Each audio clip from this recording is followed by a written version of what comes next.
Memory card ਫੁੱਲ ਹੋ ਗਿਆ। ਇੱਕ ਹੋਰ ਮੈਂ ਲੈ ਕੇ ਗਿਆ ਸੀ ਨਾਲ, ਤੇ ਉਹ ਮੈਂ ਲਾਇਆ ਤਾਂ ਉਹ ਆਲਰੇਡੀ ਫੁੱਲ ਸੀ। ਮਤਲਬ ਮੈਂ ਨਾਲ ਲੈ ਕੇ ਗਿਆ ਸੀ, ਮੈਨੂੰ ਪਤਾ ਸੀ ਵੀ 6-7 ਮਿੰਟ ਦੀ ਰਿਕਾਰਡਿੰਗ ਹੋਣੀ ਹੈ। ਇੱਕ ਮੈਂ ਨਾਲ ਲੈ ਗਿਆ, ਉਹ ਲਾਇਆ ਤਾਂ ਉਹ ਪਹਿਲਾਂ ਹੀ ਫੁੱਲ ਸੀ। ਫਿਰ ਹੁਣ ਪਾਰਕਿੰਗ ਦੇ ਵਿੱਚ ਆਇਆ ਮੈਂ, ਹੁਣ ਕਾਰਡ ਲੈ ਕੇ ਆਇਆ। ਫਿਰ ਇੱਕ ਕਾਰਡ ਲਾਇਆ, ਉਹ ਵੀ ਫੁੱਲ। ਫਿਰ ਦੂਜਾ ਲਾਇਆ ਤੇ ਉਹ ਹੁਣ ਚੱਲਦਾ ਪਿਆ ਹੈ। ਫਿਰ ਮੈਂ ਜਾ ਰਿਹਾ ਦੁਬਾਰਾ ਉਹਨਾਂ ਨੂੰ।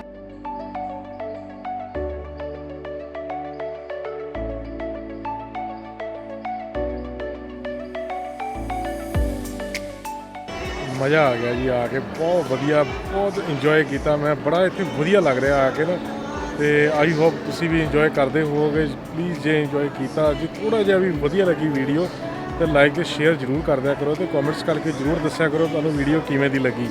सो उहदे विच मैनूं हैल्प हो जाती है कि मैनूं पता लग जाता है कि तुहानूं वीडियो वधिया लगी जां नहीं लगी। सो किस तरह की तुहानूं वीडियो वधिया लगती है उस तरह की मैं बनावांगा, कोशिश करांगा। सो प्लीज़ कॉमेंट जरूर करा करो। तुसी मैनूं इंस्टाग्राम तो भी फॉलो कर सकते हो। मेरी इंस्टाग्राम ID है सिंह मीडिया 32।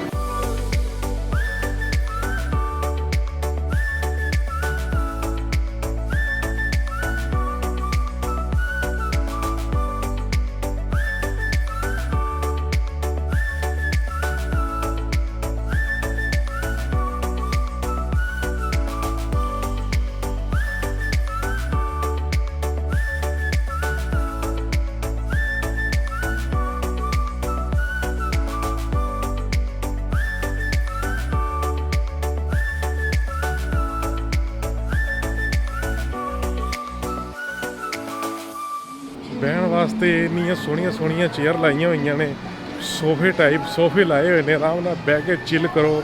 अग चलती पई है, फायर लाई हुई है भी ठंड हैगी, अग सेको। कितना प्रबंध किया होया, कितना अरेंज किया होया हर चीज़ का। तो ये चीज़ां वेख के ही बंदा कहता भी मैं बाहर जाना है। एवें नहीं उत्थे 22-23 लाख रुपया आपां दे के आने बाहरों। तो कल ही मेरी किसी नाल गल हुई, तो वो कहते जी मैं मेरा बेटा आ रहा इंडिया तो मैं किन्ने पैसे दिते, कहता 23 लाख रुपया दिता। 23 लाख रुपया एजेंट नूं दिता, वो पहुँचाएगा इत्थे सिर्फ पहुँचाण दे।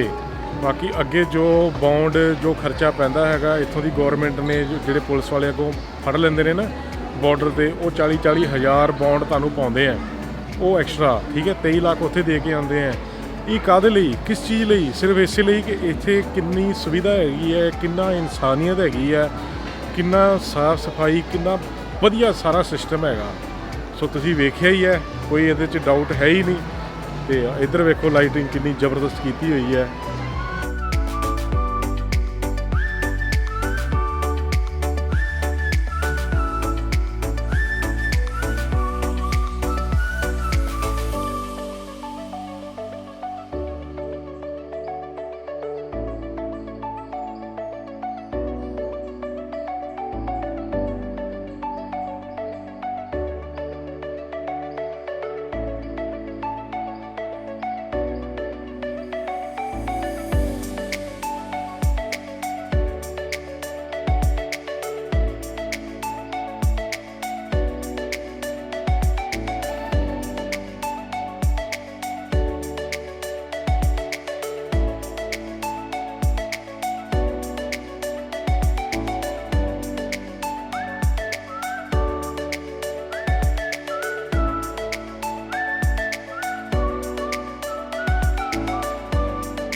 बेवरली हिल्स शॉपिंग मॉल में आ गए।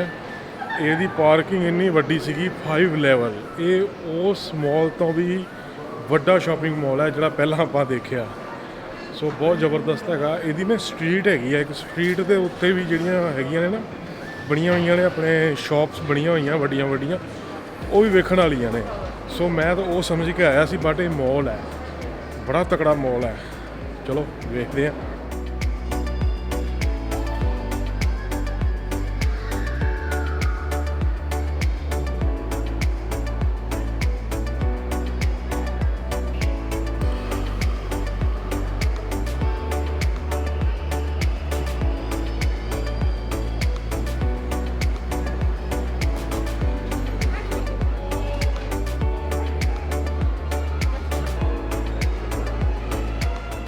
ਇੱਥੇ ਨਾ ਇੰਨੀ ਰੌਣਕ ਨਹੀਂ ਹੈ, ਬੜਾ ਖਾਲੀ ਖਾਲੀ ਜਿਹਾ ਪਿਆ, ਤੁਸੀਂ ਵੇਖ ਸਕਦੇ ਹੋ।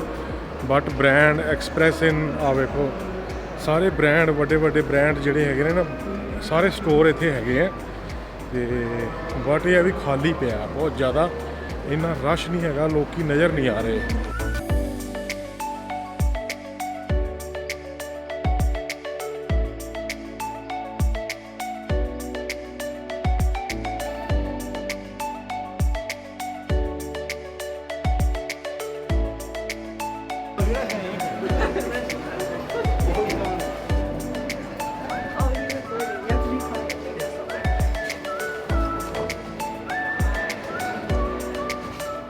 ਇੱਥੇ ਆ ਕੇ ਹਾਲੀਵੁੱਡ ਸਟਾਰ ਸ਼ਾਪਿੰਗ ਕਰਦੇ ਨੇ। ਇਹ ਜਿਹੜੀ ਸਟਰੀਟ ਹੈਗੀ ਆ ਨਾ, ਰੋਡੀਓ ਡਰਾਈਵ, ਬਹੁਤ ਫੇਮਸ ਹੈਗੀ, ਬਹੁਤ ਜ਼ਬਰਦਸਤ ਹੈਗੀ। ਤੁਸੀਂ ਵੇਖੋ ਇੱਥੇ ਸ਼ੋਅਰੂਮ ਕਿੱਡੇ ਤਕੜੇ ਤਕੜੇ ਹੈਗੇ ਆ ਸਟੋਰ।